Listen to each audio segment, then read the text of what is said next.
I'm Elizabeth Taylor, 28, and 3 months ago I became a widow and a mother on the same devastating day. My husband Marcus died in a car accident, rushing me to the hospital during labor. Our daughter Emma was born as I was losing the love of my life. At Marcus's funeral, while I held our newborn daughter, his mother looked me in the eyes and whispered, "Your baby cost us everything."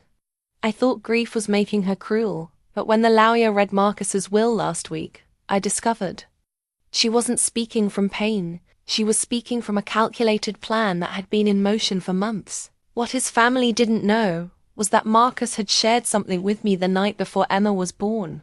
Something that would change everything they thought they knew about inheritance, sacrifice, and the true meaning of family legacy. Before we jump back in, tell me where you're tuning in from, and if this story touches you, make sure you're subscribed, because tomorrow I've saved something extra special for you.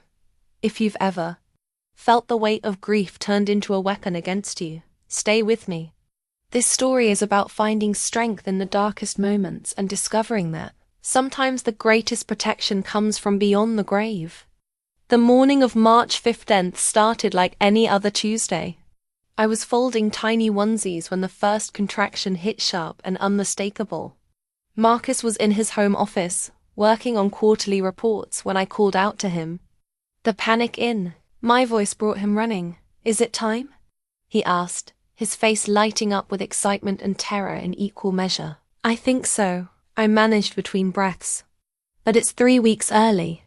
Marcus grabbed our hospital bag packed and ready by the door for 2 months and helped me to the car. As we drove, contractions came faster and harder than anything we'd prepared for in those birthing classes.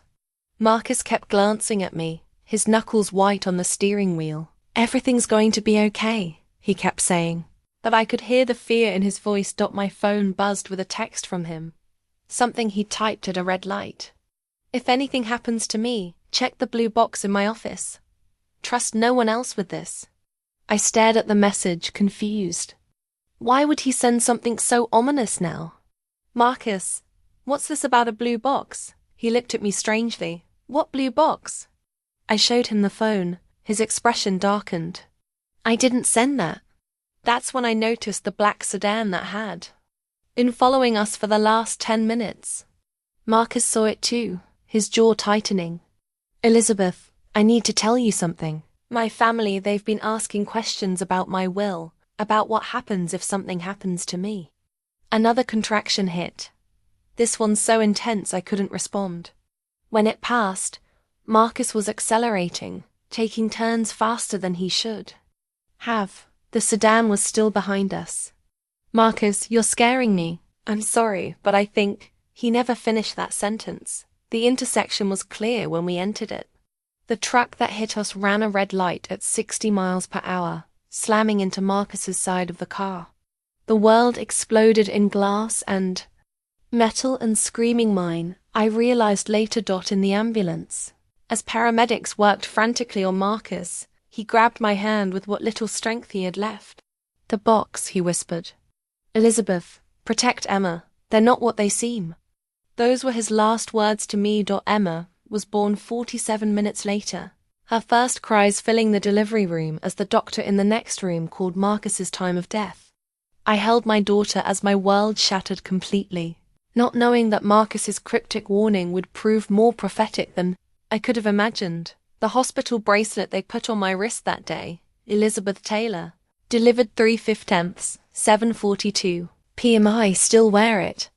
It's a reminder of the day I gained everything and lost everything in the space of an hour. The days after Marcus's death blurred together in a haze of visitors, casseroles, and condolences that felt hollow. Emma was my anchor, feeding her, changing her, rocking her to sleep, gave me purpose when everything else felt meaningless. But it was the silence from the Hartwell family that hurt most.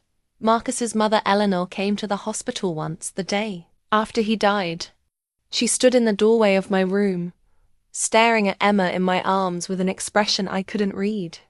Not joy, not sorrow, something colder. "She looks like Marcus," Eleanor said finally. "She has his eyes," I agreed, hoping to find some common ground in our shared love for him. Eleanor's mouth tightened. I suppose she does. She turned to leave, then paused. The funeral arrangements are being handled by the family. We'll let you know the details. That was it. No offer to help. No acknowledgement that I was Marcus's wife. No recognition that I was grieving too. Just a cold dismissal that left me feeling more alone than ever. When I returned home from the hospital 3 days later, I found that someone had been in the house. Nothing was missing, but things were different. Marcus's desk had been rifled through. His personal papers were gone. Even his laptop was missing. I called Eleanor. Did someone from the family come by the house? We retrieved Marcus's important documents, she said curtly. For estate purposes, you went through my house without asking. It's not your house, Elizabeth. It's in Marcus's name. We're simply protecting family assets. The words hit me like a physical blow. This was the house Marcus and I had bought together, where we'd planned to raise our children. But technically, she was right. The deed was in Marcus's name only.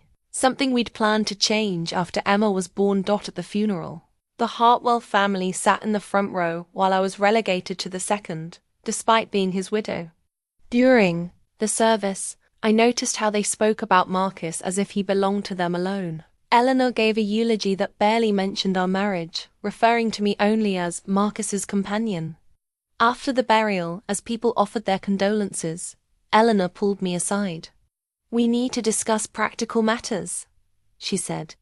Marcus's estate, the house, his business interests. You'll need to make arrangements. Arrangements for what? For your future, somewhere more suitable for a single mother.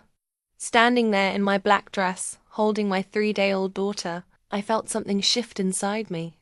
The grief was still there, overwhelming and raw, but underneath it, a spark of anger was beginning to grow. That night, alone in the house that Eleanor claimed wasn't mine, I found the wedding photo Marcus had kept on his nightstand. It was the only picture of us that hadn't been removed from the family home before the funeral. In it, we're both laughing, caught in a moment of pure joy. Marcus's arm is around me, protective and loving. Looking at that photo, I made Emma a promise.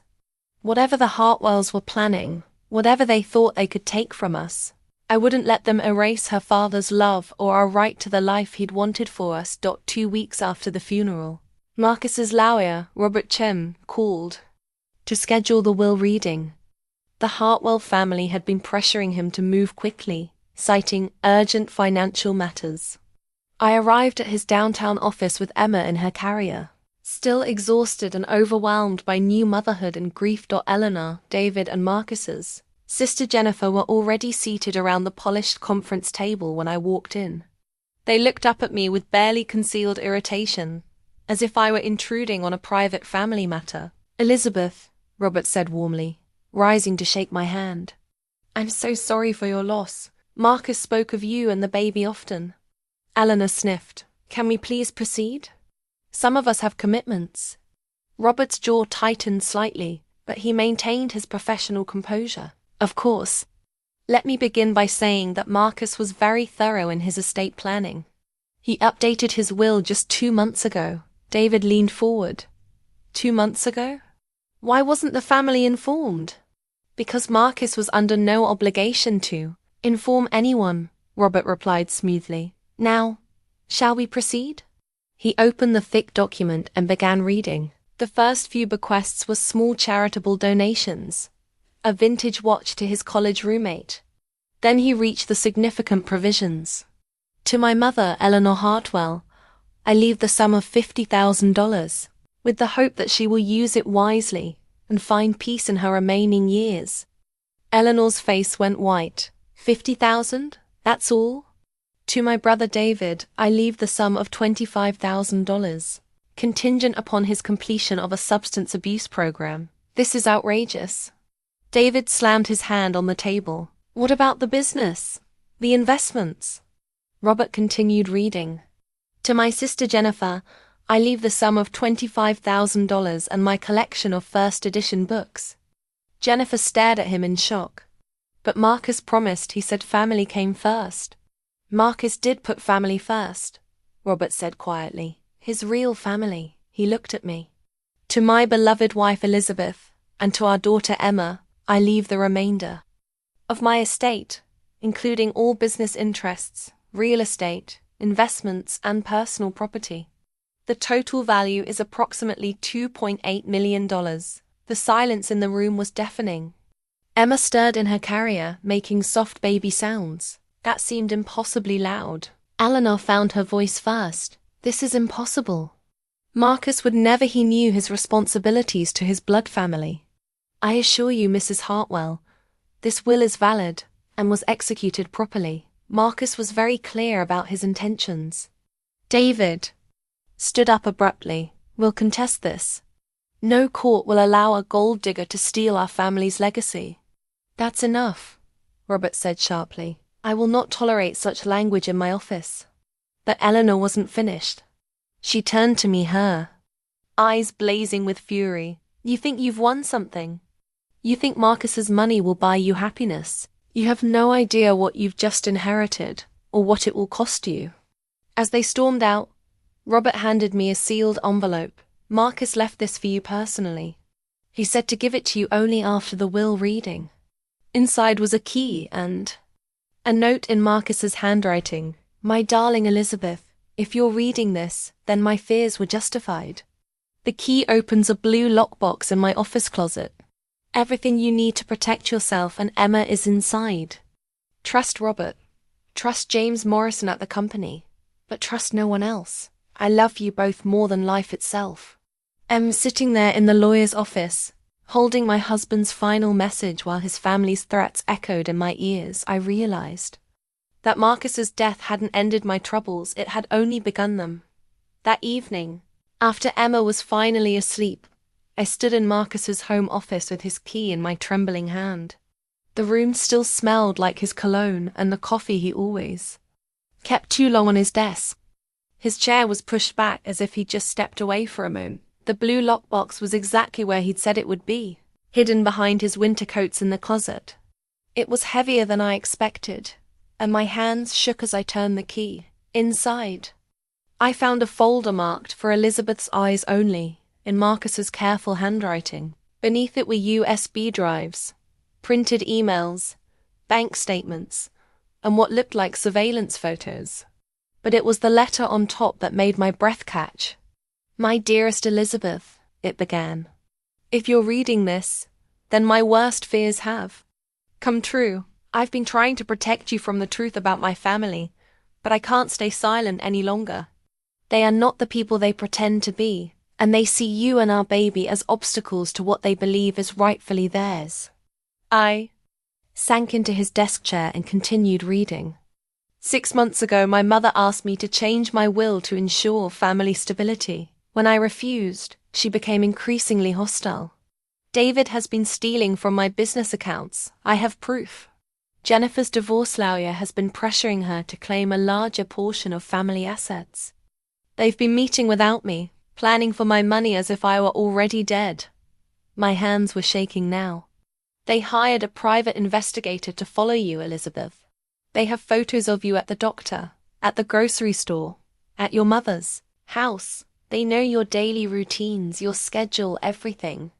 I found cameras outside our house, tiny ones, hidden in the landscaping.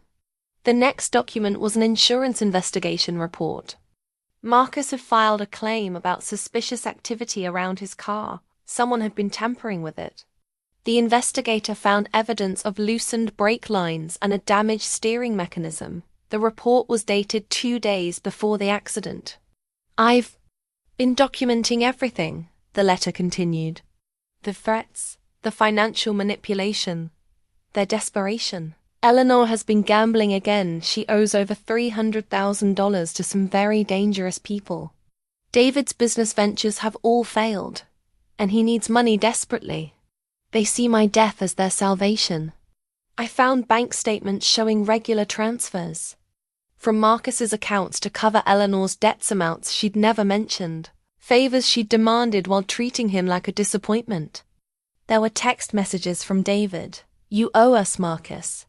Family takes care of family. And from Jennifer, Don't forget who supported you when Elizabeth came along. But the most chilling discovery was a recorded phone conversation. Marcus had been secretly taping family meetings for months. In one, from just a week before the accident, Eleanor's voice was clear. If Marcus won't listen to reason, perhaps he needs to learn the hard way what family loyalty means. David's response was even worse. Accidents happen, Mother. Especially to people who forget where they came from. At the bottom of the box was a final note. Elizabeth, I've taken precautions. Robert Chun has copies of everything. James Morrison, my business partner, is the backup executor of my will. The family doesn't know this. If anything happens to me, don't trust the police report. Don't trust the accident investigation. Trust only the evidence I've left for you. Sitting there surrounded by proof of my husband's murder, I finally understood Eleanor's words at the funeral. Emma hadn't cost them everything Marcus's love for us had. His refusal to sacrifice his wife and child for his family's greed had signed his death warrant. I looked up at the family photo on his desk, the one of us at last Christmas, my belly just starting to show. Marcus's hand was resting protectively on my stomach, and he was smiling like he'd never been happier. Now I knew what that smile had cost him, and what his love for Emma and me had ultimately cost us all. The next morning, I called in sick to work and spent hours going through Marcus's evidence. What I discovered painted a picture of a family rotting from the inside out, held together only by their shared entitlement to Marcus's success. Eleanor's medical bills were devastating. Not from illness, but from the consequences of her gambling addiction. The receipts showed years of casino visits, online betting accounts, and loan shark payments. She owed $347,000 to various creditors, some of whom had very explicit threats. One letter, dated just 2 months before Marcus's death, warned that her family's safety couldn't be guaranteed if payments weren't made soon. Marcus had been covering her debts for 3 years without telling me. Bank statements showed monthly transfers of $5,000 to $15,000 to cover Eleanor's medical expenses. I remembered him mentioning her health problems, never knowing the real truth. The woman who'd called me a gold digger had been living off our money while planning to take more. David's financial situation was even worse. His construction company had filed for bankruptcy twice. His investment in a restaurant chain had collapsed spectacularly, losing not just his money but money he'd borrowed using Marcus's name as collateral. The debt collectors weren't just after David, they were after anyone with the Hartwell name who had assets. One particularly damning document was a contract David had signed just 6 months before the accident. He'd promised investors a guaranteed return, using Marcus's business as security without Marcus's knowledge or consent. When the investment failed, David was facing fraud charges unless he could produce $180,000 immediately. Jennifer's divorce had been uglier than any of us knew. Her ex-husband was demanding half of all family assets, claiming Jennifer had hidden her true worth during their marriage. Her lawyer's bills alone were approaching $75,000. And she'd already borrowed against her inheritance multiple times. Court documents showed she'd claimed a right to Marcus's estate as security for her legal fees. But the most chilling discovery was a series of emails between the 3 of them, planning what they called the intervention. The messages went back 8 months, to before Emma was even conceived. Eleanor, Marcus has lost perspective. That woman has turned him against his own blood. David, he's talking about changing his will again. Says he wants to start fresh with his new family. Jennifer, we can't let him throw away 3 generations of family legacy on some girl he's known for 2 years. The emails detailed their strategy: emotional manipulation first, then financial pressure, then legal threats. When those failed, the tone became darker. David, people need to learn that actions have consequences. Family loyalty isn't optional. Eleanor, sometimes the kindest thing is to spare someone from making a terrible mistake. Jennifer, whatever it takes to protect what's ours. The final email was sent the day before the accident. It's decided. Tomorrow changes everything. I found myself staring at a photograph Marcus had taken secretly, the three of them meeting at a coffee shop 2 weeks before his death. Eleanor was handing David what looked like money. Jennifer was taking pictures of something on David's phone. They looked like conspirators, which I now realized they were. Marcus had suspected his own family was planning to kill him, and he'd been right. The accident that stole my husband and Emma's father hadn't been random or tragic. It had been cold-blooded. Murder motivated by greed and entitlement. But Marcus had been one step ahead of them. In the box's final folder, I found his counterplan. He'd quietly moved most of his liquid assets to accounts they couldn't access. He'd changed his business insurance policies. He'd even taken out additional life insurance with me as the sole beneficiary, worth an additional $500,000 that the family didn't know existed. At the bottom of the pile was a handwritten note. They think I'm naive. But I learned long ago that blood means nothing without love. You and Emma are my real family now. Make them pay for what they've stolen, not just from me, but from you. The Eleanor who'd whispered cruel words at her son's funeral wasn't a grieving mother, she was a calculating killer who'd murdered her own child for money. And now I had the proof to destroy her. The next morning I called James Morrison, Marcus's business partner. I'd met him a few times at company events, a quiet, methodical man in his 50s who'd co-founded the consulting firm with Marcus 5 years earlier. His voice was warm when he recognized mine. Elizabeth, I've been hoping to hear from you. How are you holding up? I need to see you, James. It's about Marcus and what really happened to him. There was a long pause. I think you should come to the office, today if possible. And Elizabeth, bring Emma. I don't think you should be alone right now. James's office was on the 20th floor of a downtown high-rise, with floor-to-ceiling windows overlooking the city Marcus had loved. He greeted me with a gentle hug and cooed over Emma, who seemed fascinated by the sunlight streaming through the windows. You found the box, he said quietly, settling into the chair across from me. I nodded. You knew about it. Marcus made me a copy of everything. He was terrified for you, Elizabeth. The last few months of his life, he barely slept. He kept saying his family was planning something, but even I didn't think they'd go this far. James opened his desk drawer and pulled out a thick folder. Marcus updated his partnership agreement 6 months ago. He made me the backup executor of his personal estate and gave me power of attorney for all business decisions if anything happened to him. The family has no legal claim to any of it. Why didn't they know about this? Because Marcus was smarter than they gave him credit for. He let them think they were manipulating him, while he was actually protecting you. James leaned forward. Elizabeth, this company is worth much more than anyone realizes. We just closed a contract with the state government worth $12 million over 3 years. Marcus's share of that alone is worth more than his entire inheritance. I stared at him. 12 million? The family thought they were fighting over his savings and the house. They had no idea about the real assets. Marcus structured everything so that you and Emma would be financially secure for life, regardless of what they tried to do. James showed me the partnership agreement. Marcus's signature was dated just 2 weeks before the accident, and the document was ironclad. Not only did I inherit his share of the business, but I also inherited his position on the board of directors. But there's more, James continued. Marcus installed security cameras throughout the building after he found evidence that someone had been going through his files. We have footage of David breaking into Marcus's office 3 days before the accident. He turned his computer screen toward me. The timestamp showed David entering Marcus's office at 11:47 p.m., using what looked like a copied keycard.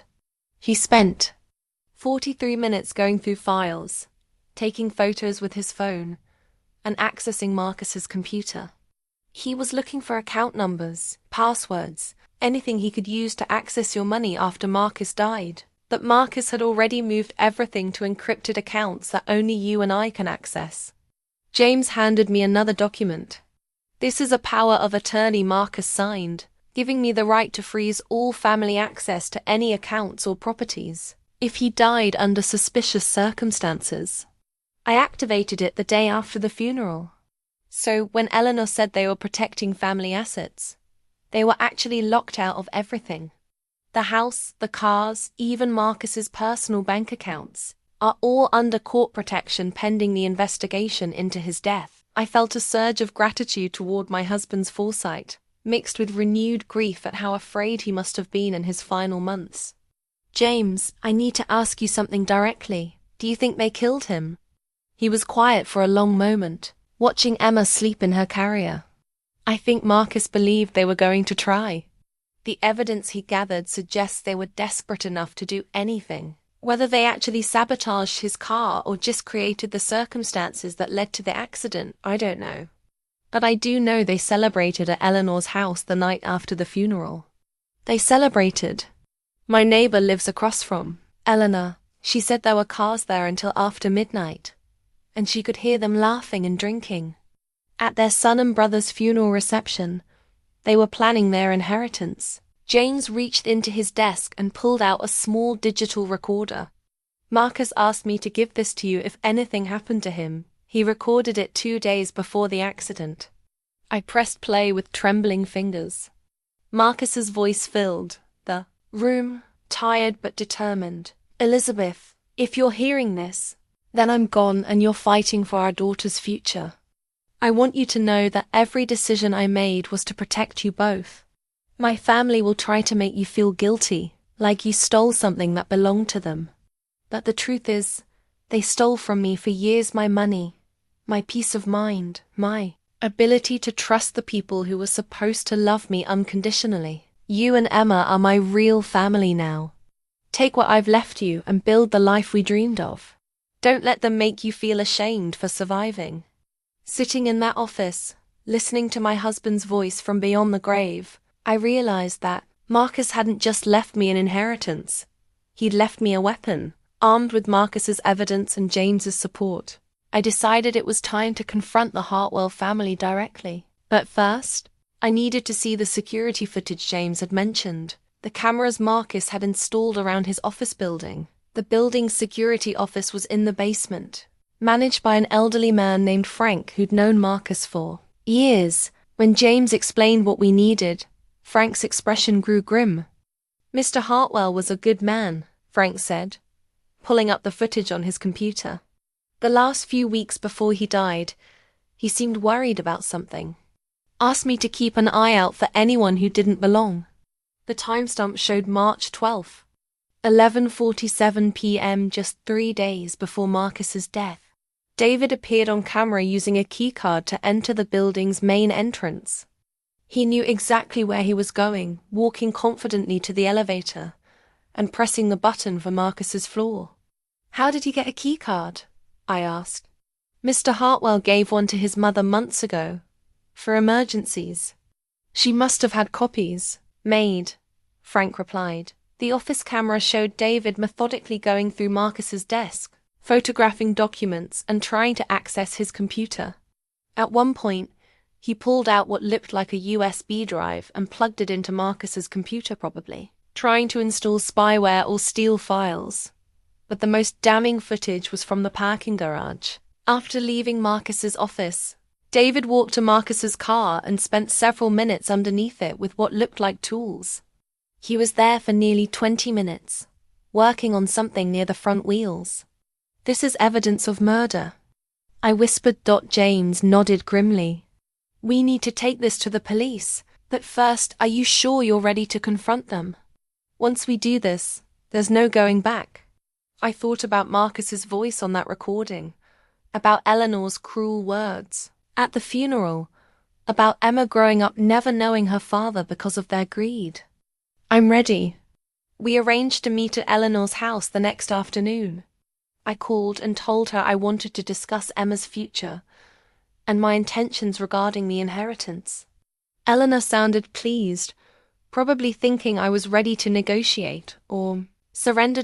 I arrived with Emma in her carrier and a briefcase full of Marcus's evidence. Eleanor answered the door with a smile that didn't reach her eyes. David and Jennifer were already there, sitting in the living room like they were expecting a business meeting. Elizabeth, dear, Eleanor said in a voice dripping with false sympathy. We're so glad you're being reasonable about this situation. I sat down across from them, Emma's carrier at my feet. I want to understand something. At the funeral, you said Emma cost you everything. What did you mean by that? Eleanor exchanged glances with her other children. Well, dear, Marcus's priorities changed when you got pregnant. He became less concerned with family obligations. Family obligations like covering your gambling debts? The room went silent. Eleanor's face went pale. I opened my briefcase and pulled out the bank statements. $347,000, Eleanor. That's how much Marcus paid to cover your addiction over the past 3 years. Money that could have gone toward Emma's college fund or our retirement. David leaned forward aggressively. You have no right to go through family financial records. These aren't family records, David. They're my husband's personal bank statements, which show transfers to your failed businesses totaling over $200,000. I pulled out more documents. Did you tell your mother about the fraud charges you're facing, or that you used Marcus's business as collateral without his permission? Jennifer stood up abruptly. This is harassment. We don't have to listen to this. Sit down, Jennifer, I said calmly. We're not finished discussing your legal bills that Marcus was covering, or your claims against his estate to pay for your divorce. Eleanor tried to regain control. Marcus was family. Family helps family. You wouldn't understand that. You're right, I don't understand that kind of family. I pulled out the printed emails. I don't understand planning to intervene with your son for wanting to provide for his wife and child. I don't understand meeting in secret to discuss how actions have consequences when he refused to change his will. David's face had gone red. Where did you get those? From Marcus. He knew what you were planning. I pulled out the final piece of evidence, still shots from the security footage. This is you, David, in Marcus's office 3 days before he died. And this is you in the parking garage, working under his car for 20 minutes. The silence in the room was deafening. Eleanor was staring at the photos, her hands shaking. You killed him, I said quietly. You murdered your own son for money. David shot to his feet. You can't prove anything. That footage doesn't show. It shows attempted burglary and tampering with a vehicle that crashed 3 days later. I interrupted. It shows premeditation. Eleanor finally found her voice, but it came out as a hiss. Marcus chose you over his own blood. He forgot who raised him, who sacrificed for him. You turned him against us. I loved him. You used him. Love? Eleanor laughed bitterly. You think love pays debts? You think love keeps families together? Marcus owed us. We made him who he was. I stood up, gathering my evidence. Marcus recorded that conversation, Eleanor. Every word you just said. Just like he recorded all your family meetings for the past 8 months. The color drained from her face. That's impossible. I pulled out the small recorder Marcus had hidden in this very room months earlier and pressed play. Eleanor's voice filled the air. If Marcus won't listen to reason, perhaps he needs to learn the hard way what family loyalty means. As their own words echoed back at them, I saw something shift in their faces. The pretense was over. The masks were off. They weren't grieving family members anymore. They were cornered criminals, and I was done being their victim. After the confrontation at Eleanor's house, I knew I needed professional help. The evidence Marcus had gathered was compelling, but I needed someone who could piece together a criminal case that would hold up in court. That evening, I called Detective Sarah Chen, the officer who'd handled the initial accident report. Mrs. Taylor, I remember your case. Is there something new you'd like to report? Detective, I believe my husband was murdered. I have evidence. There was a pause. That's a serious accusation. Can you come in tomorrow morning? The next day, I sat in Detective Chen's office with Emma in my lap and Marcus's evidence spread across her desk. She listened intently as I explained everything: the family's financial desperation, the threatening emails, the security of David tampering with the car. This is substantial, she said finally. But I need to tell you that the accident investigation was closed. The truck driver was found to be at fault. He ran a red light while texting, but what if he was paid to do it? What if it wasn't an accident? Detective Chen made notes. We'll need to reopen the case and examine the physical evidence. The car was totaled, but the wreckage is still in the impound lot. If someone tampered with the brakes or steering, our forensics team can find traces. While we waited for the forensics report, I hired a private investigator named Michael Torres. He was a former police detective who specialized in financial crimes and family disputes. His first job was to verify Marcus's suspicions about the family's surveillance. Your husband was right to be paranoid, Michael reported after 2 days. I found 3 cameras hidden around your property, one in the mailbox, one in a tree near your driveway, and one actually inside your house, hidden in a smoke detector in the kitchen. My blood ran cold. They've been watching us inside our home. The kitchen camera has been there for about 4 months.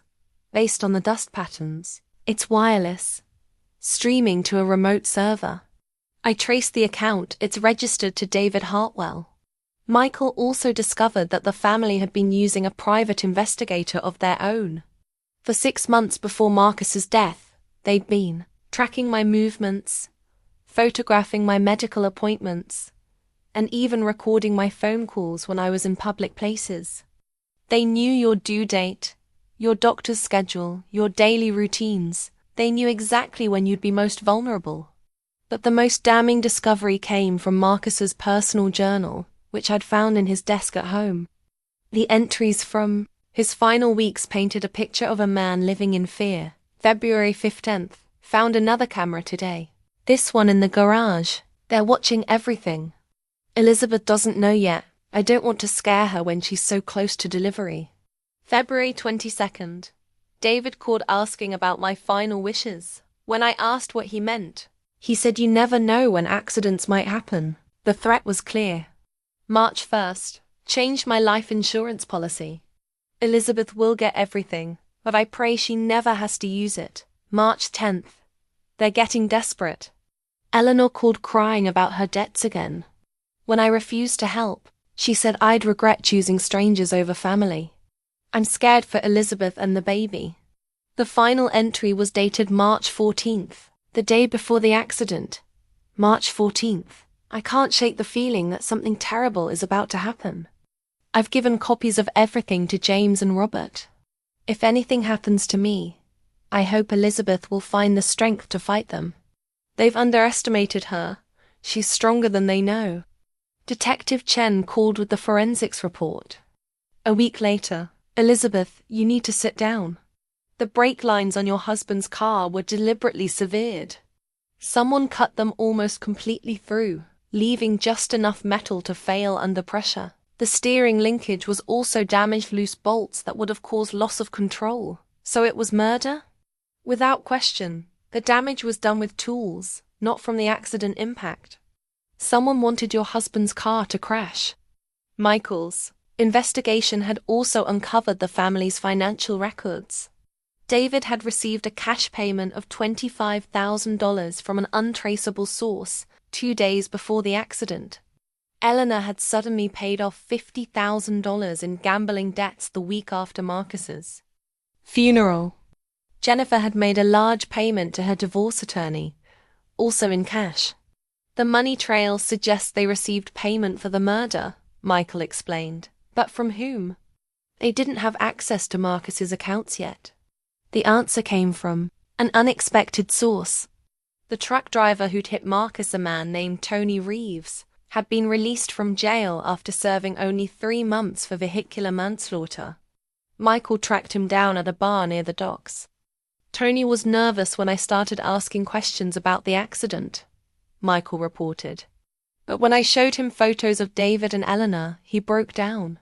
He admitted that David had approached him 2 weeks before the accident, offering him $10,000 to cause a distraction at that intersection at exactly the time Marcus would be driving by.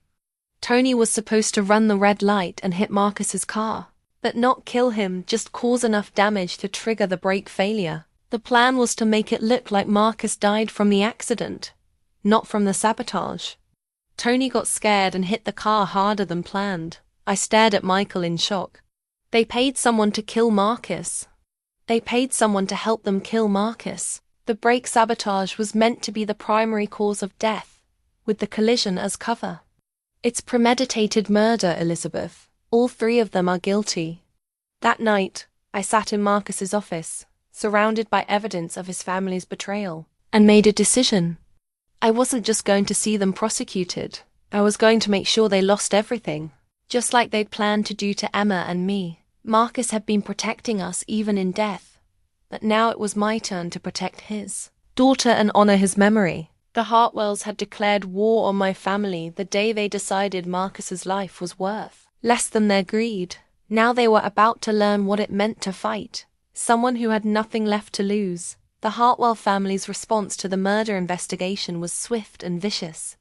3 days after Detective Chen arrested David for tampering with Marcus's car, I received a legal notice that made my blood run cold.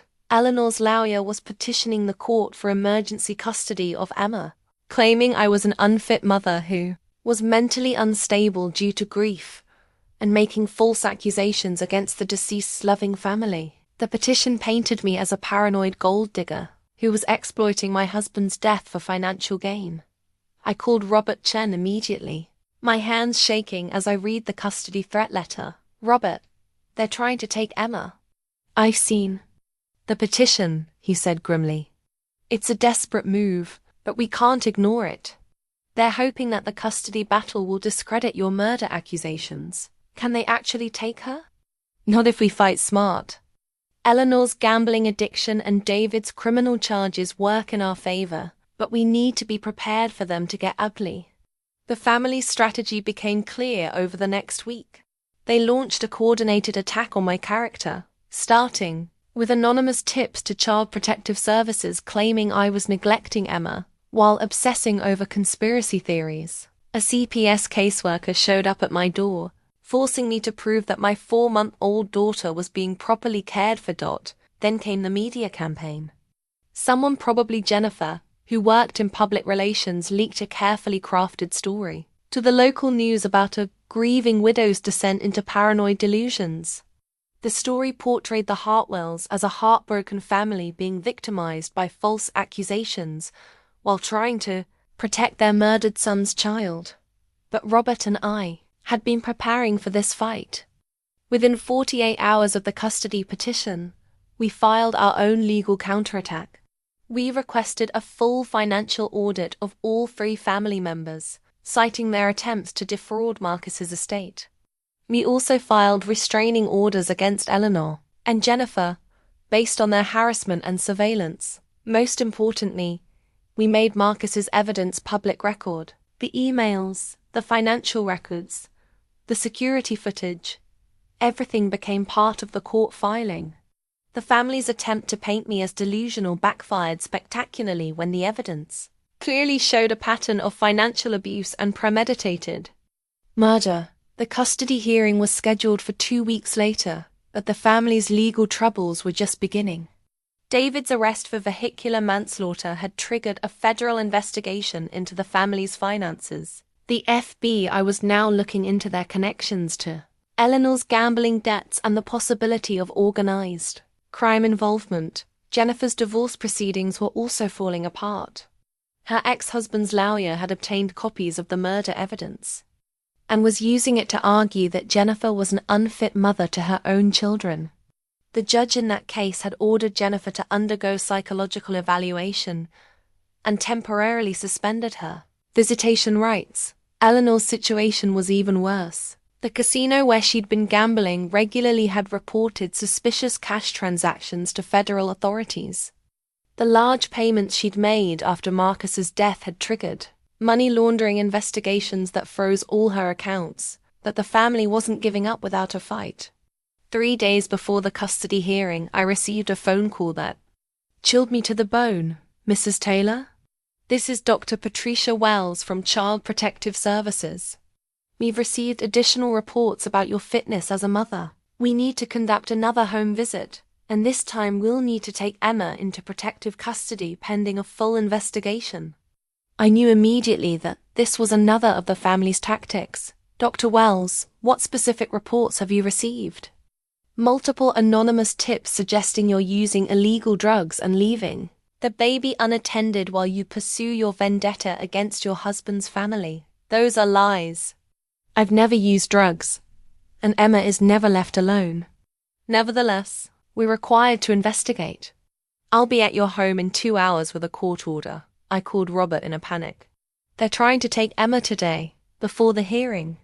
This is harassment, not legitimate child protection. I'm going to get an emergency injunction, but you need to document everything. Record the conversation, take photos, get witnesses. When Dr. Wells arrived, she was accompanied by 2 police officers and a woman I didn't recognize. The court order looked official, but something felt wrong about the whole situation. Dr. Wells, I said, keeping my voice steady while Emma slept in my arms, I'd like to call my lawyer before we proceed. That won't be necessary. This is a routine protective custody order. But as she reached for Emma, I noticed something that made my heart race. The woman with her was wearing an expensive watch, the same distinctive design I'd seen in photos of Eleanor's gambling group. This wasn't a legitimate CPS visit. I need to see your identification again, I said, stepping back. Dr. Wells hesitated, and in that moment I knew this was another of the family's schemes, possibly involving forged court documents and impersonation of government officials. Activated the recording app on my phone and spoke clearly. I'm asking you to leave my property immediately. If you have legitimate authority, you can return with proper documentation and my attorney present. The fake CPS workers left, but not before Dr. Wells delivered a parting threat. This isn't over, Mrs. Taylor. One way or another that baby will be with her real family. That night, as I held Emma close and listened to every sound in the house, I realized that the Hartwells weren't just fighting for money anymore. They were fighting for their freedom, and they were willing to destroy anyone who stood in their way. But they had underestimated me once again. I wasn't the grieving, vulnerable widow they thought they could manipulate. I was a mother protecting her child, and that made me more dangerous than they could possibly imagine. The morning after the fake CPS visit, I called my mother in tears. Margaret Taylor had been my rock through Marcus's death and Emma's birth, but I tried to shield her from the worst of the family's attacks. Now I needed her help more than ever. Mum, they're trying to take Emma. They hired people to impersonate Child Protective Services. There was silence on the other end of the line. Then my mother's voice, steady and fierce. Pack a bag, Elizabeth. You and Emma are coming to stay with me until this is over. I can't run away. That'll make me look guilty. You're not running away. You're regrouping. There's a difference. My mother lived in a small town 2 hours away, in the house where I'd grown up. It was modest compared to the life Marcus and I had built, but it felt like the safest place on earth. Mom had already converted my old bedroom into a nursery, complete with a crib she bought months earlier in anticipation of Emma's visits. That first evening, as we sat on the porch, watching Emma sleep in her grandmother's arms, Mom told me something that broke my heart.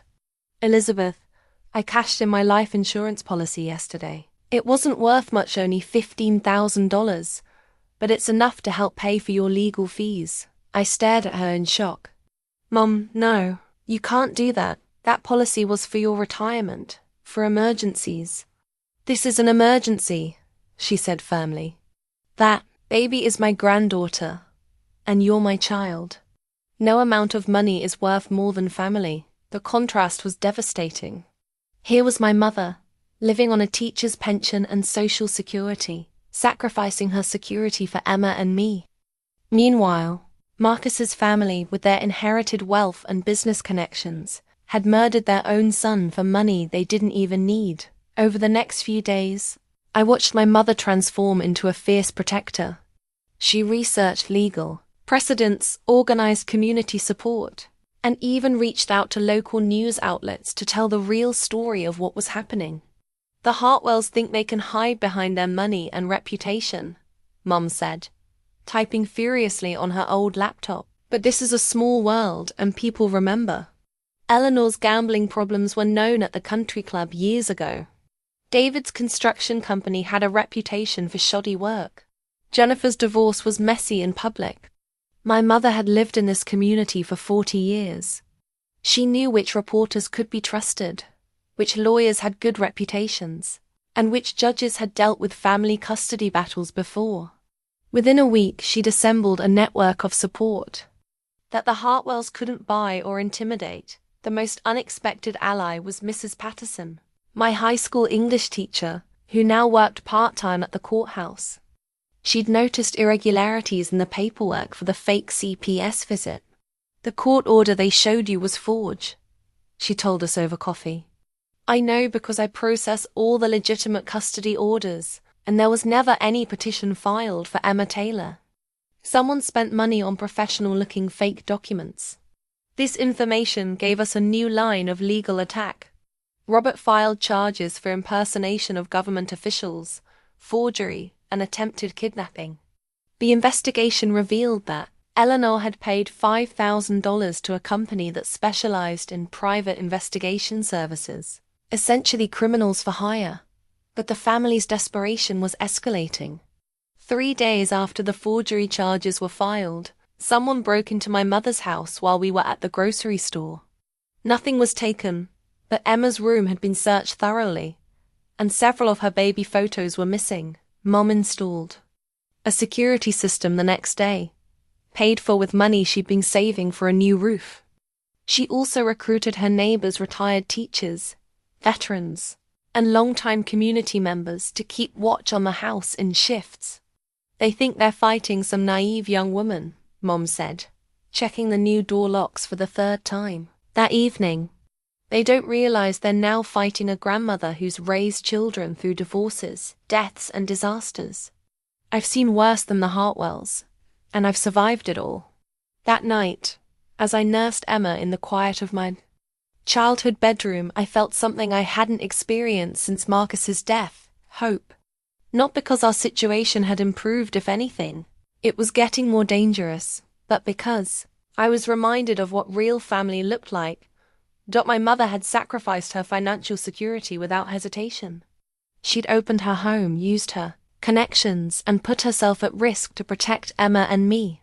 She'd done it not for money or obligation, but for love. The Hartwells would never understand that kind of sacrifice, which is exactly why they would lose this fight. They saw relationships as transactions, family as financial assets, and love as a weakness to be exploited. But as I watched my mother sleep in the chair beside the crib, keeping guard over her granddaughter even in her dreams, I knew that their greed had made them vulnerable in ways they couldn't imagine. Real family, the kind built on love rather than blood or money, was about to show them what true strength looked like. Emma stirred in her sleep, making the soft sounds that always reminded me of Marcus. I touched the insurance policy papers my mother had signed, giving up her security for hours, and made a silent promise. The Hartwells had taken Emma's father, but they would never take her future.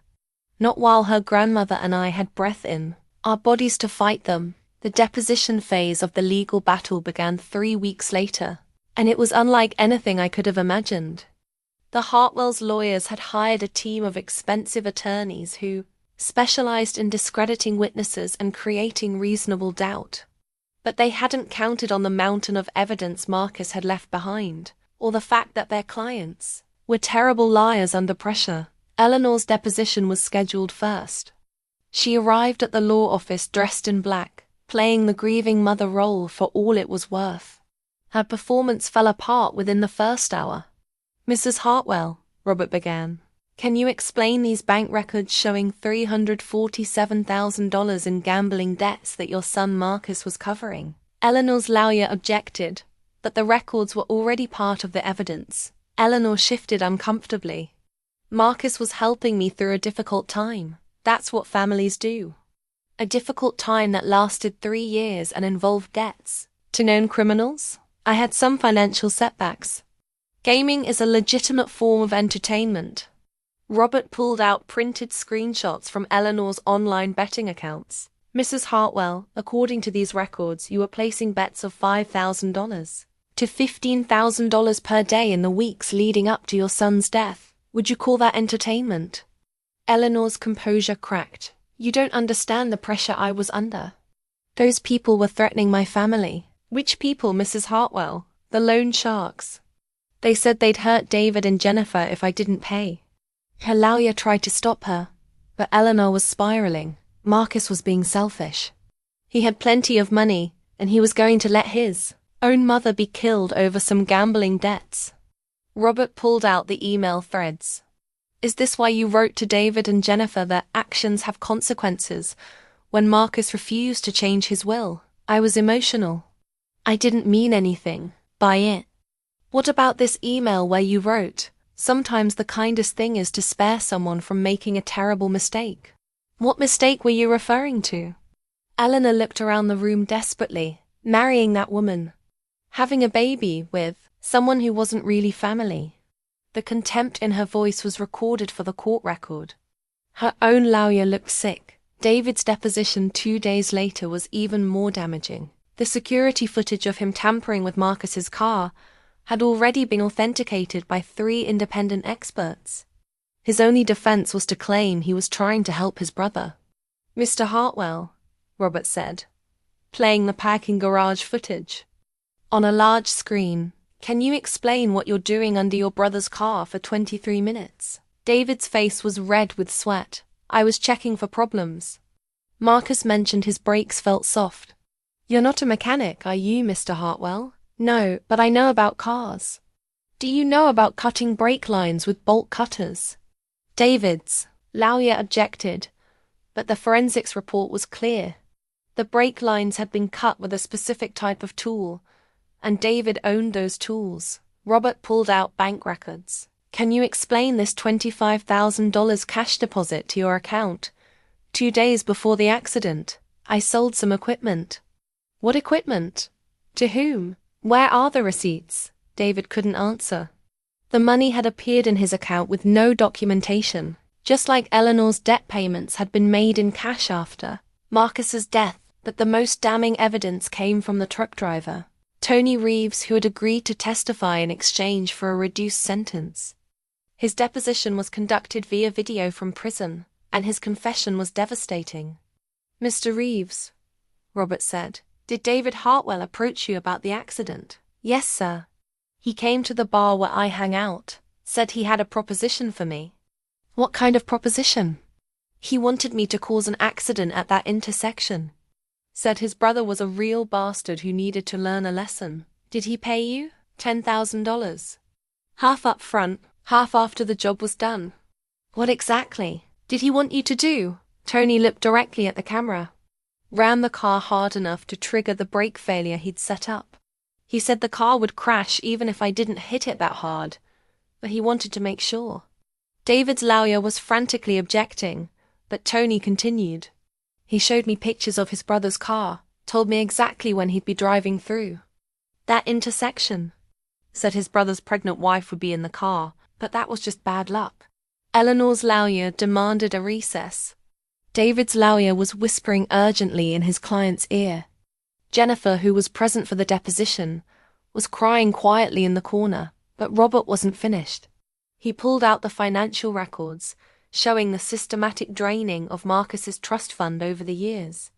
These records show that the Hartwell family received over $800,000 from Marcus over the past 5 years. Money for gambling debts, failed businesses, legal fees, and personal expenses. Were you planning to pay any of this money back? David's lawyer advised him not to answer, but the damage was done. The pattern was clear. The family had been financially abusing Marcus for years, and when he tried to stop, they killed him. Jennifer's deposition was the final nail in their coffin. She broke down completely under questioning, admitting to the surveillance of my pregnancy, the forged CPS documents, and the family's plan to contest the will. We thought if we could prove Elizabeth was an unfit mother, we could get custody of the baby and control the inheritance, she sobbed. It was Eleanor's idea. She said children belonged with blood family, not strangers. Did you know your brother David was planning to sabotage Marcus's car? Jennifer's lawyer tried to stop her, that she was past caring. We knew something was going to happen. Eleanor said Marcus needed to be taught a lesson about family loyalty. I thought she meant financially, not murder.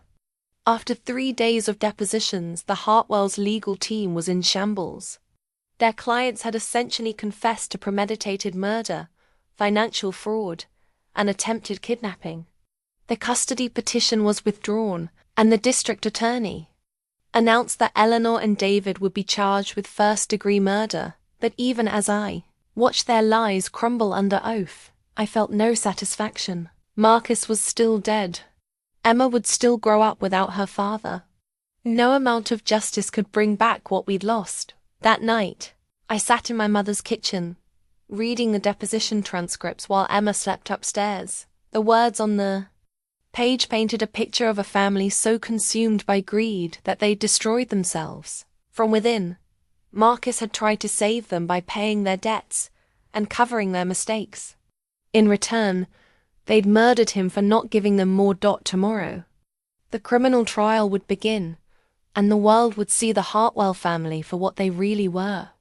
But tonight, I mourn not just for my husband, but for the family he'd loved despite everything, the family that had never deserved his loyalty or his sacrifice. The week before the criminal trial was scheduled to begin, Eleanor Hartwell had a complete mental breakdown in the courthouse parking lot.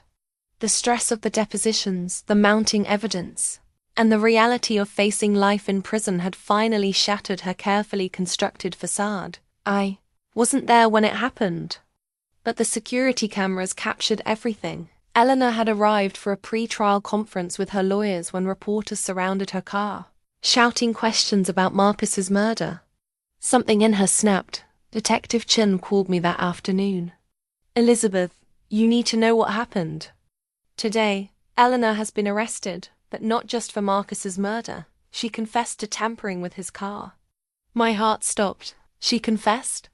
She had a complete breakdown in front of a dozen reporters and 3 police officers. Started screaming that Marcus deserved what happened to him, that he was an ungrateful son who chose strangers over family. The local news station had recorded Eleanor's meltdown, and the footage was devastating. She stood in the parking lot, mascara streaming down her face, screaming at the reporters, "You want to know the truth? My son was going to let me die. Those animals I owed money to are going to kill me, and Marcus said I needed to face the consequences of my choices. What kind of son lets his mother die for gambling debts?" A reporter pressed closer. "Mrs. Hartwell, are you saying you were involved in your son's death?" "I'm saying he left me no choice. David tried to reason with him, tried to make him see that family comes first. When that didn't work, we had to protect ourselves." "Did you sabotage Marcus's car?" Eleanor laughed, a sound that sent chills down my spine when I watched the footage later. David thought he was so smart, loosening those brake lines, that Marcus was always careful about his car.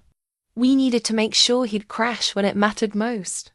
The detective questioning her at the scene tried to stop her from talking, but Eleanor was beyond caring. That intersection was perfect. Rush, hour traffic, pregnant wife in labor, David's friend with the truck ready to help. It should have looked like a tragic accident. "Mrs. Hartwell, you're confessing to premeditated murder." "I'm confessing to protecting my family." Elizabeth turned. "Marcus against us. She made him choose between his blood relatives and some girl he'd known for 2 years. Well, now she knows what it feels like to lose everything." The recording device in Detective Chun's car captured the rest of Eleanor's confession. She detailed how they'd planned the murder for months, waiting for the right opportunity. "My labor had provided the perfect cover. Marcus rushing to the hospital, distracted and emotional, driving the car they'd sabotaged 3 days earlier. The baby wasn't supposed to be born that day," Eleanor said, her voice eerily calm now.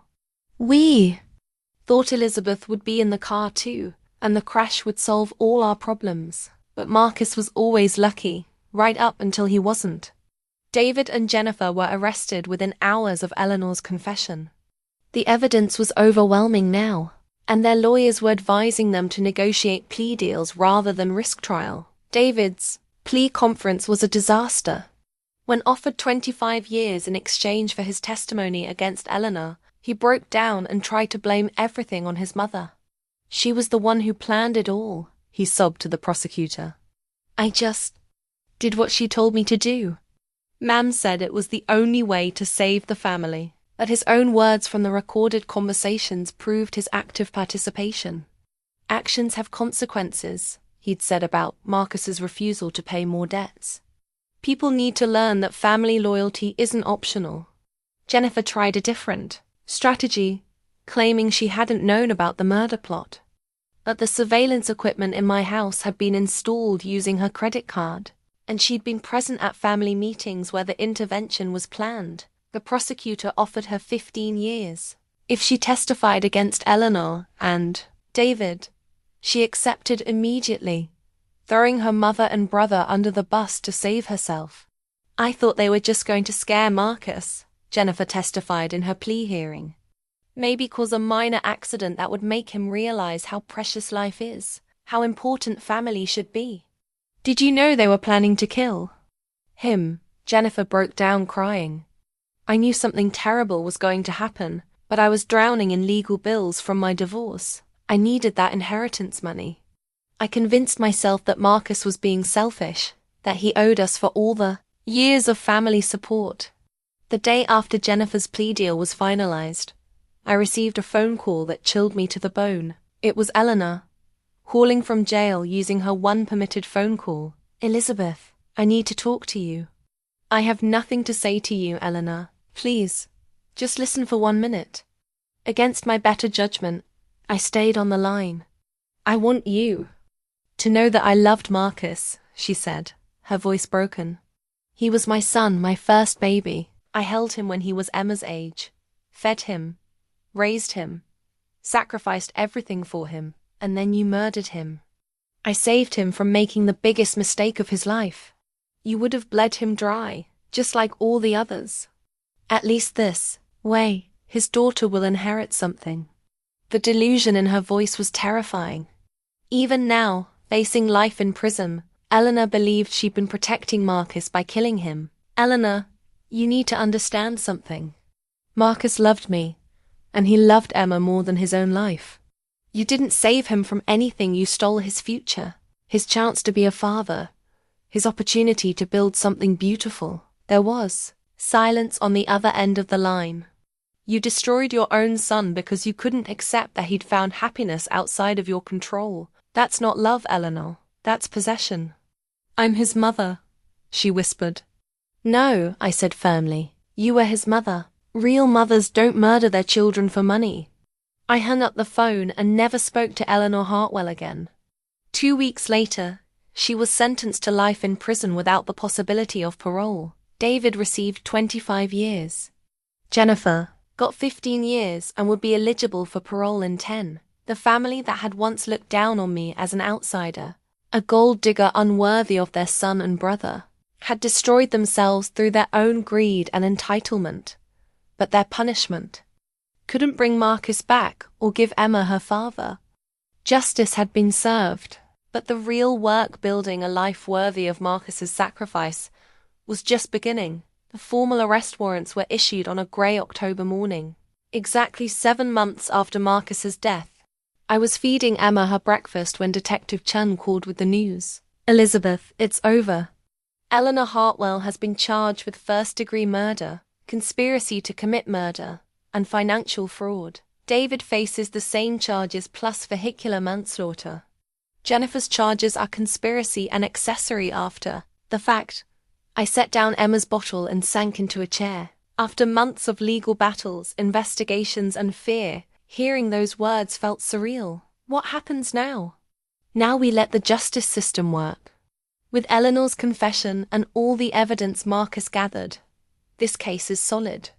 The prosecutor is confident about conviction. The arrests made national news.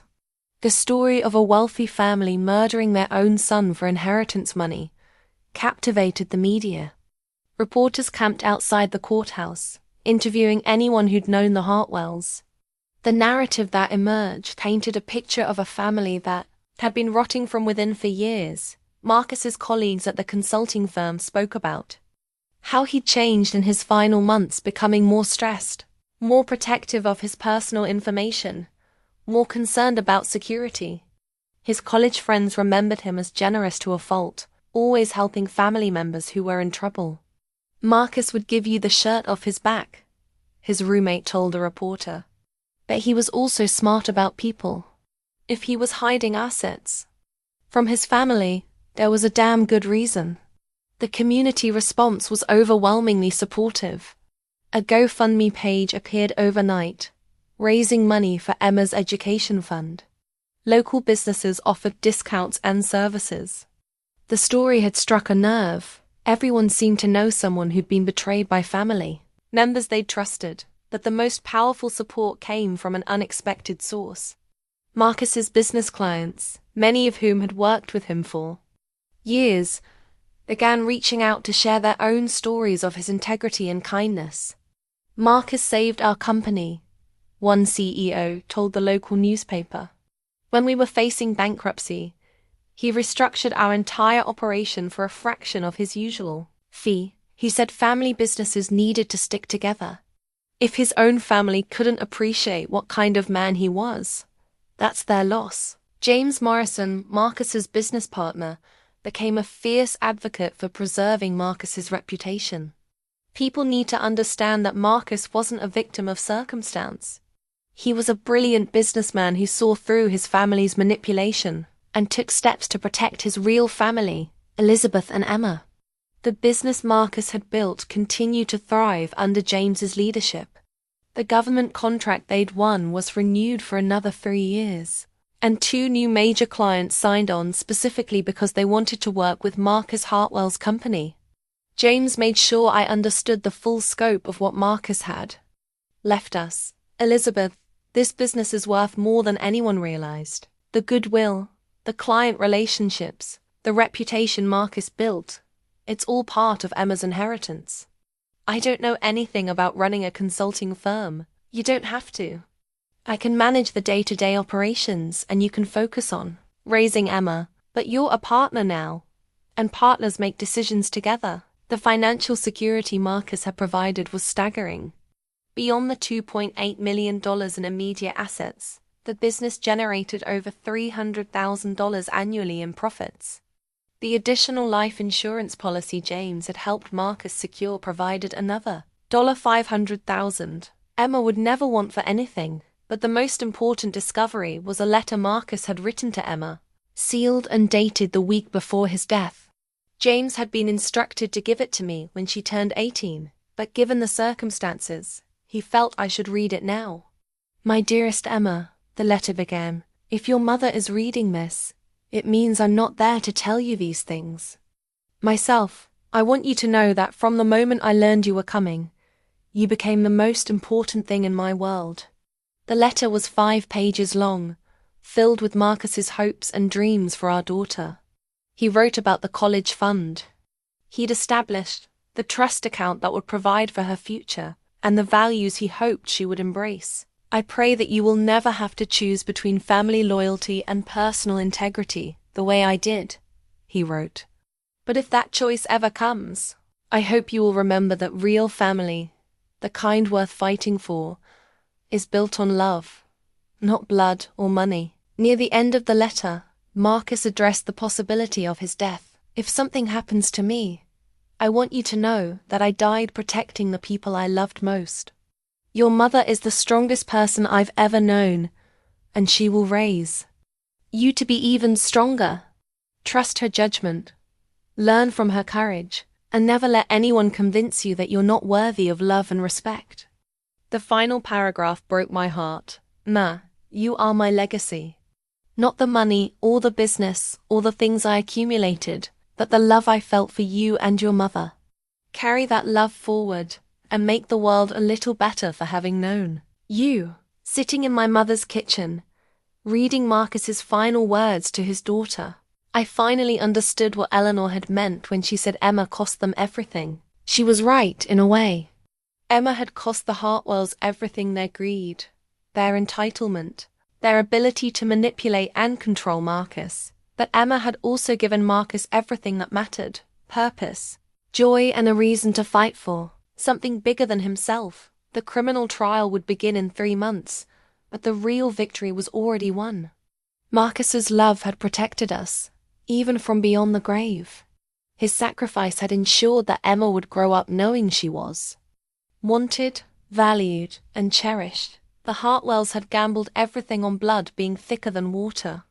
They'd lost that bet to something stronger than blood: a father's love for his child. The trial began on a cold January morning, nearly 10 months after Marcus's death. The courthouse was packed with reporters, family friends, and curious onlookers, drawn by the sensational nature of the case. I sat in the front row, holding 8-month-old Emma, flanked by my mother and James Morrison. Eleanor and David sat at the defendant's table, looking nothing like the confident, entitled people who had dismissed me at Marcus's funeral. Eleanor had aged years in the months since her arrest, her hair now completely grey, and her hands shaking with what looked like withdrawal from prescription medication. David appeared hollow-eyed and defeated, constantly whispering to his lawyer, Jennifer, had already been sentenced as part of her plea deal, that she would testify against her mother and brother. The prosecution had built their case around 3 key pillars: motive, opportunity, and Eleanor's recorded confession. District Attorney Sarah Martinez opened with a statement that made everyone in the courtroom sit up and take notice. Ladies and gentlemen of the jury, this case is about the most fundamental betrayal imaginable: a mother and son who murdered their own family member for money. But it's also about something else: the power of love to transcend death and protect the innocent. She walked over to where I sat with Emma. Marcus Hartwell died believing his family might try to hurt him. So he spent the last months of his life creating an evidence trail that would protect his wife and daughter if his worst fears came true. In a very real sense, Marcus Hartwell is going to testify in this trial through the evidence he left behind. The prosecution's case was methodical and devastating. They presented the financial records showing the family's desperation, the surveillance evidence proving premeditation, and the forensic analysis of Marcus's car demonstrating deliberate sabotage. Tony Reeves testified via video from prison, his confession unchanged from the depositions. David Hartwell paid me $10,000 to cause that accident. He said his brother needed to learn a lesson about family loyalty, but the most damaging testimony came from Jennifer. She took the stand wearing an orange jumpsuit, her voice barely above a whisper as she described the family's conspiracy. "We met every Sunday for 2 months before Marcus died," she testified. "Mum would cook dinner, and we'd talk about what to do about Marcus's will. David kept saying we needed to take action before the baby was born, because once there was a grandchild, Marcus would never change his mind." "What kind of action?" the prosecutor asked. "At first, we talked about legal challenges, maybe claiming Marcus wasn't mentally competent. But Mom said that would take too long, and her creditors weren't patient people." "Did your mother suggest violence?" Jennifer nodded, tears streaming down her face. "She said sometimes you have to make hard choices to protect family.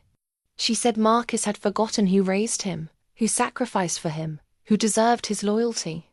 The defense tried to paint Eleanor as a desperate woman driven to extremes by gambling addiction and threats from loan sharks. But Eleanor's own recorded words destroyed that narrative. The jury heard her parking lot confession: "My son was going to let me die."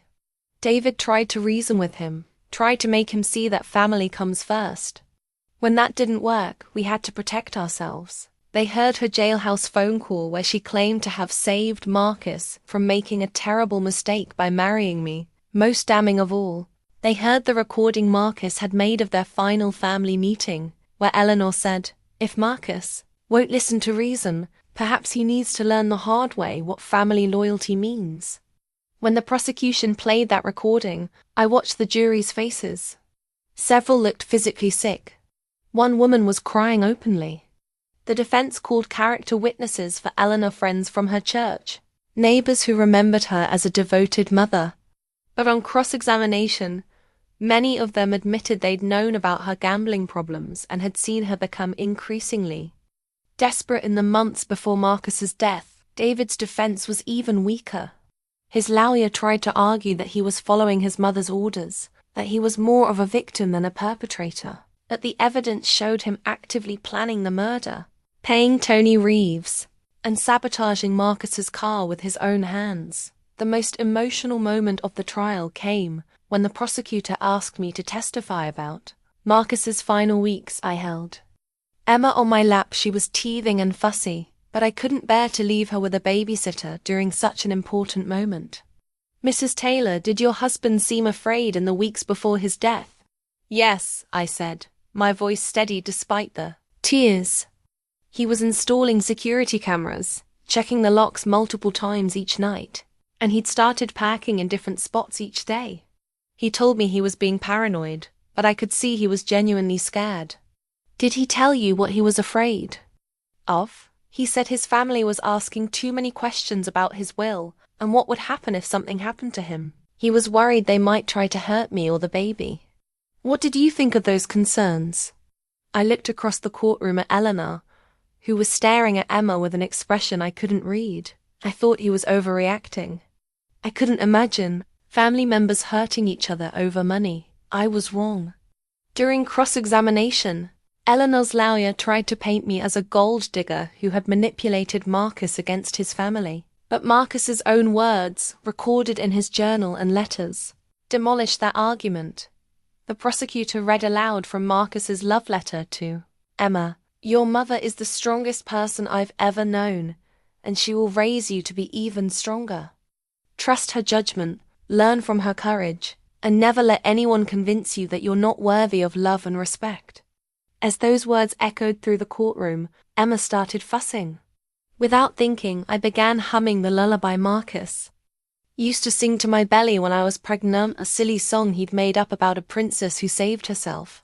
Emma immediately quieted, recognizing the melody even though she'd never heard her father sing it. The image of me comforting Marcus's daughter with his own lullaby while his killers sat 20 feet away seemed to affect everyone in the courtroom. Several jury members were wiping their eyes, and even the judge looked moved. In her closing argument, the prosecutor held up a photo of Marcus with Emma from the ultrasound appointment. Marcus Hartwell died protecting his family, his real family, built on love rather than blood. The defendants killed him because they couldn't accept that his loyalty belonged to his wife and daughter, not to their greed and entitlement. She pointed to Eleanor and David. They gambled everything on blood being thicker than water. They lost that bet to something much stronger, a father's love for his child.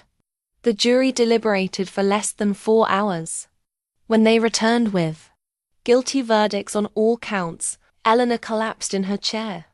David stared straight ahead, showing no emotion. But Emma, as if sensing the moment's significance, let out a happy squeal that broke the tension in the room. Justice had been served. But as I walked out of that courthouse with Emma in my arms, I felt no triumph, only a deep sadness for what greed had cost all of us, and a quiet determination to build the life Marcus had died protecting. The sentencing hearing took place 2 weeks after the guilty verdicts, on a surprisingly warm February morning. Emma was now 9 months old, pulling herself up to standing, and babbling constantly in what sounded almost like conversation.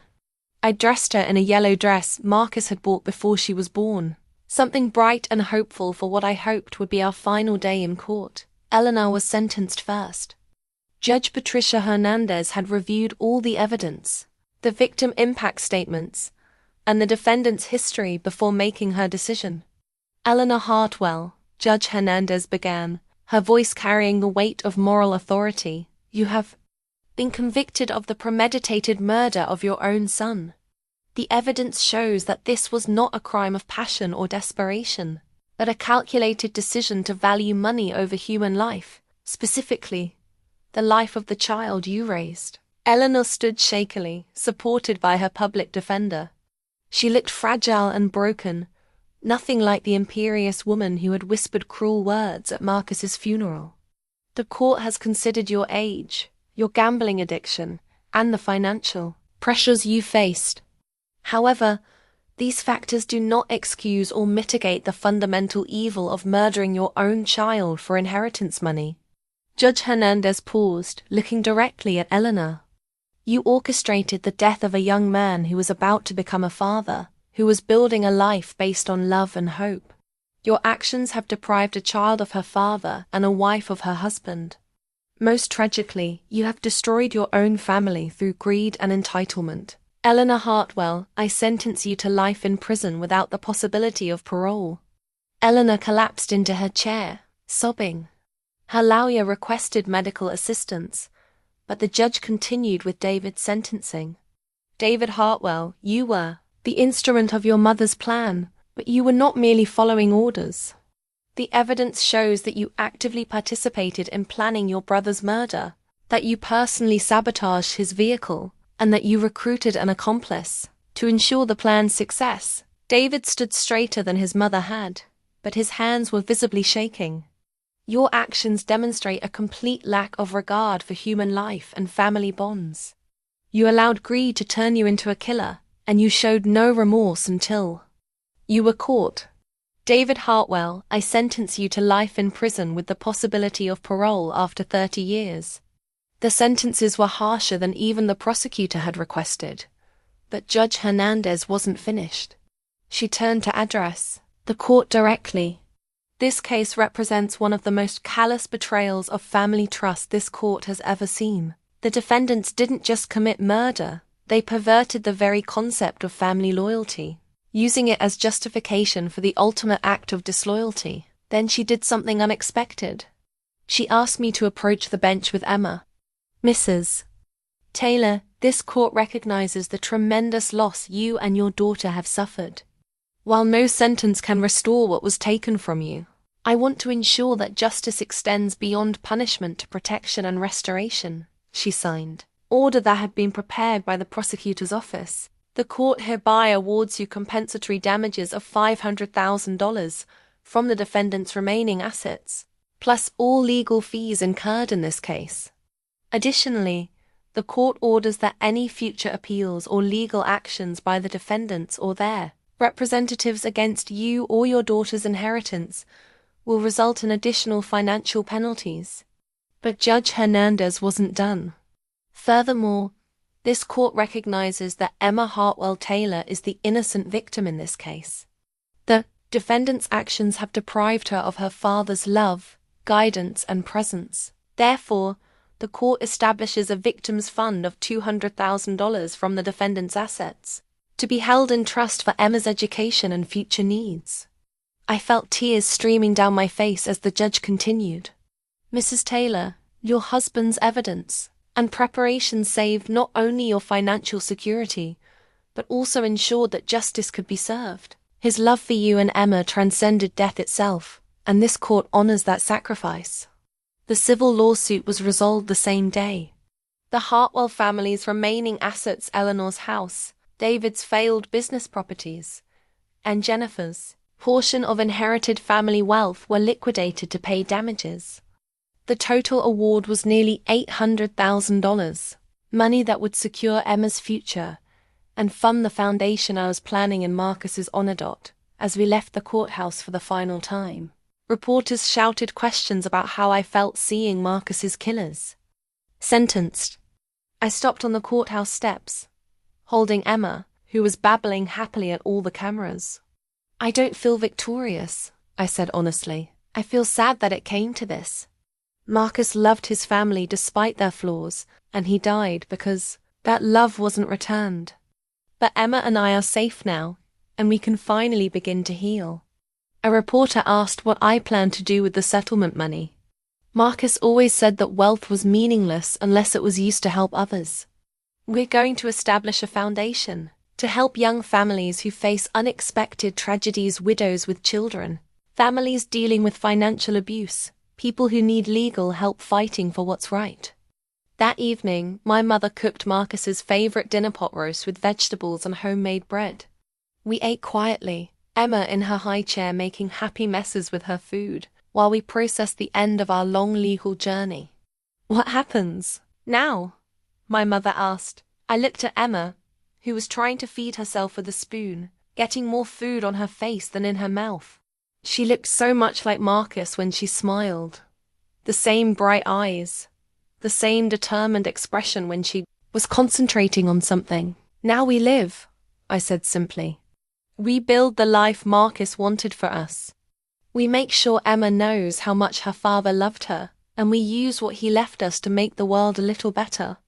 Justice had been served, but more importantly, Marcus's love had triumphed over his family's greed. Emma would grow up knowing that her father had died protecting her, and that his sacrifice had meaning beyond just our personal victory. The Hartwells had lost everything in their pursuit of money that was never rightfully theirs. But Emma and I had gained something far more valuable, the knowledge that love, properly protected and fiercely defended, could survive even death itself. Spring came early that year, and with it, a sense of renewal I hadn't felt since before Marcus's death.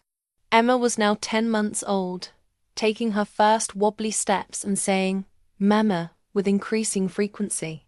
We'd moved back to the house Marcus and I had shared.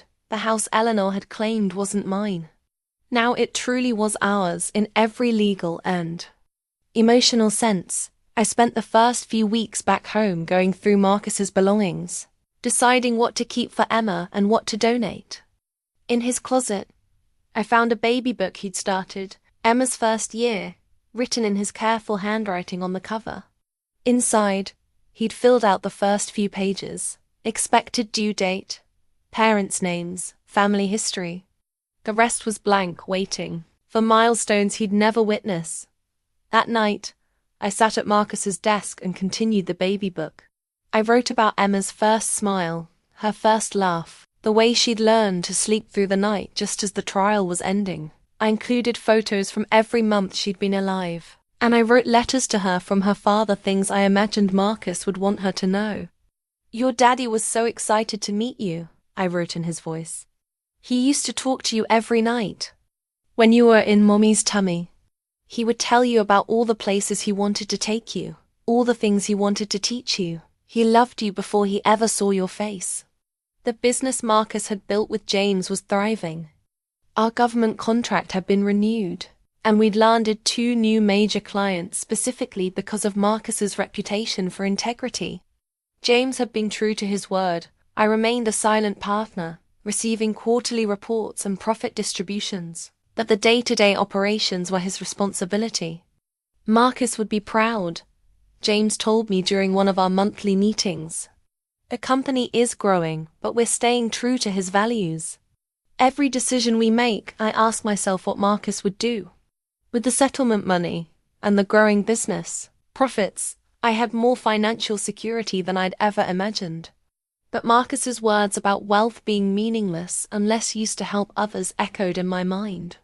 That's when I decided to establish the Marcus Hartwell Foundation. The foundation's mission was simple: help families facing unexpected tragedies, particularly those dealing with financial abuse or legal battles against powerful relatives. I'd learned firsthand how the legal system could be manipulated by people with money and connections, and I wanted to level the playing field for others in similar situations. Our first case was a young widow, whose in-laws were trying to claim custody of her twin boys, arguing that she couldn't provide for them properly.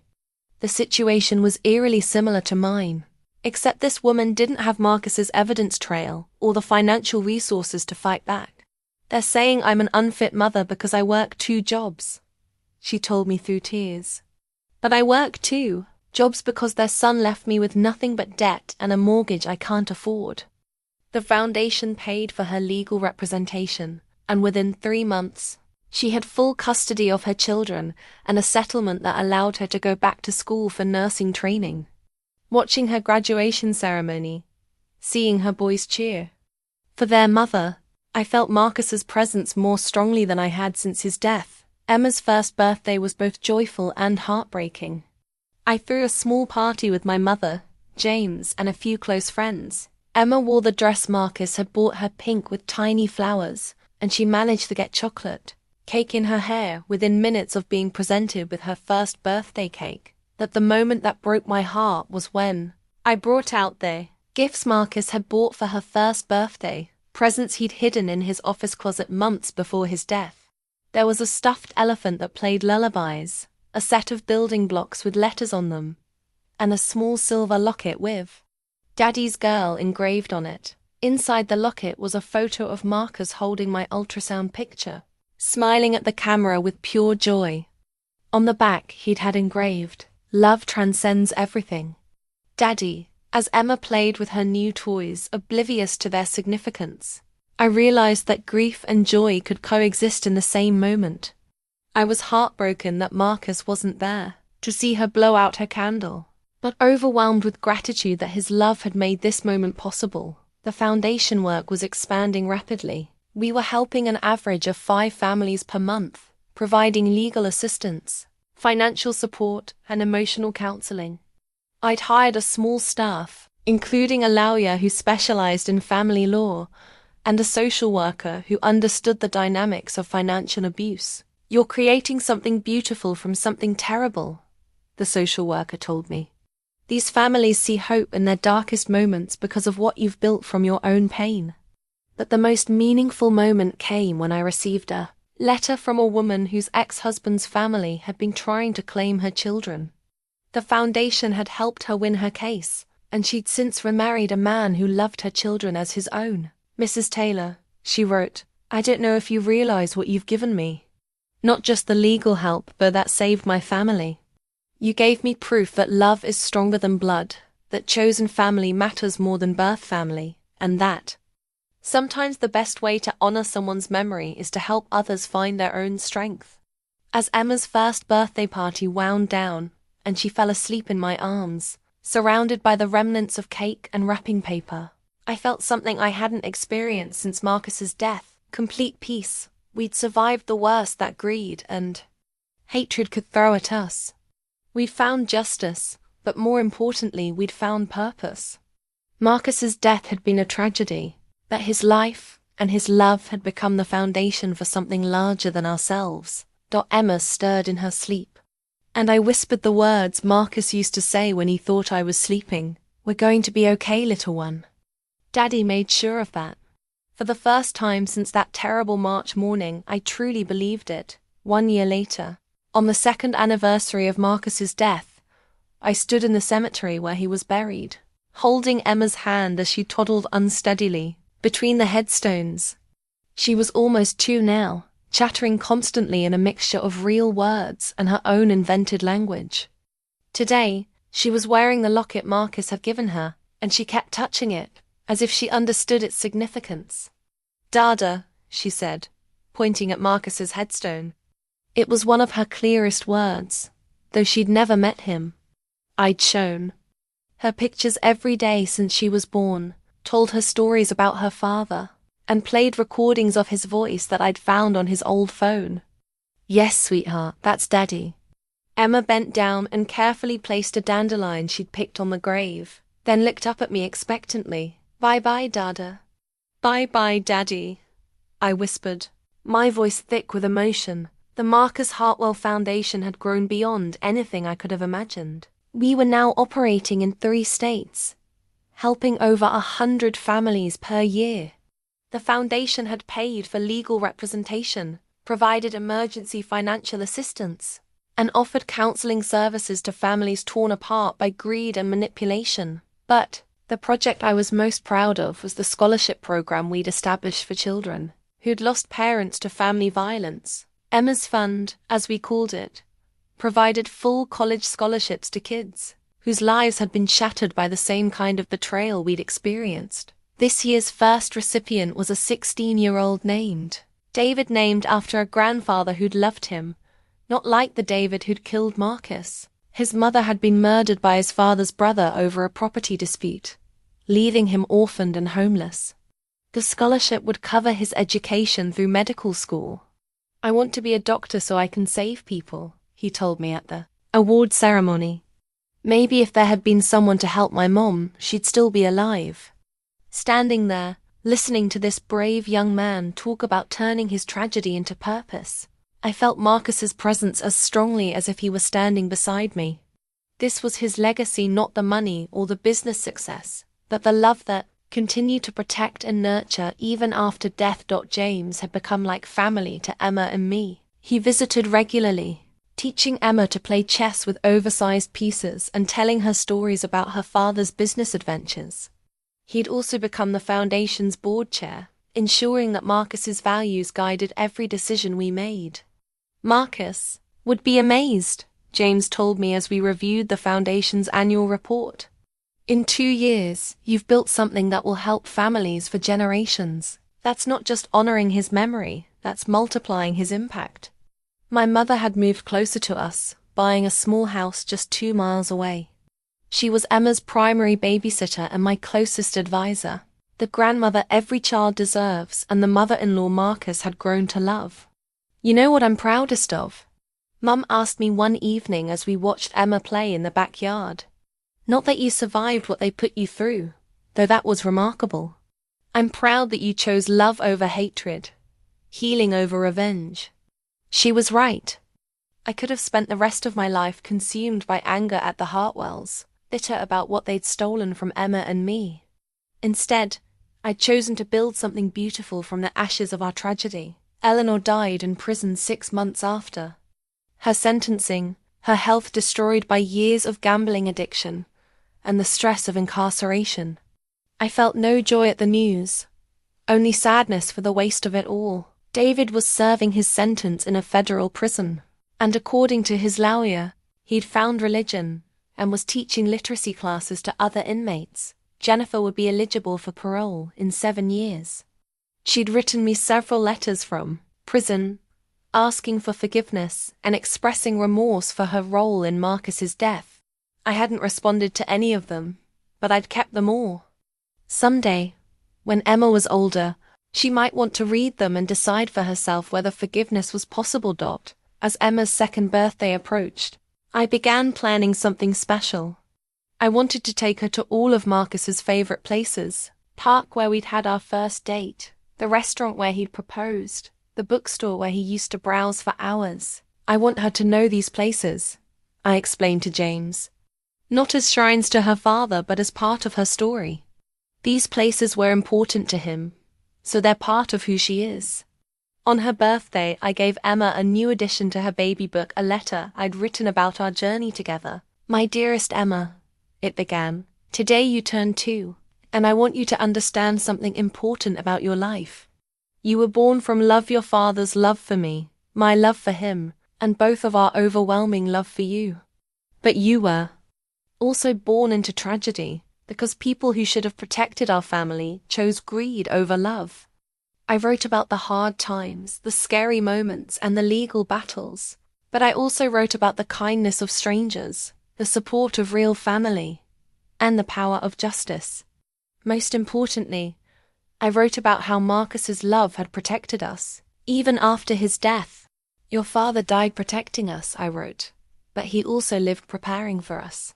Every decision he made in his final months was about ensuring that you would grow up safe, loved, and financially secure. His love transcends death itself. That evening, as I tucked Emma into her crib, the same crib Marcus had assembled the week before the accident, she looked up at me with his eyes and smiled. Mama, she said clearly, then touched her locket. Dada love. Yes, baby. Daddy loves you very much. And Mommy loves you too. As I turned off the light in her room, I thought about the future Marcus had envisioned for us. A life filled with love, purpose, and security. A child who would grow up knowing she was wanted and cherished. A family that would honor his memory by living fully and generously. The Hartwells had thought Emma cost them everything, but they were wrong.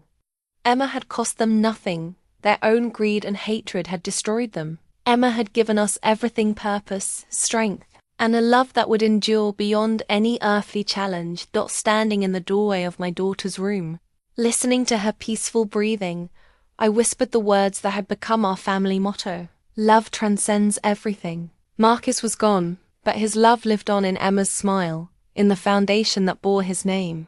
And in the thousands of families we'd helped find hope in their darkest moments. That was his true inheritance. Not money or property, but a legacy of love that would ripple through generations, protecting and nurturing long after we were all gone. Emma stirred in her sleep, and I could swear I heard Marcus's voice on the wind. Thank you for keeping our family safe. Thank you for teaching her about love. Always, I whispered back. Always.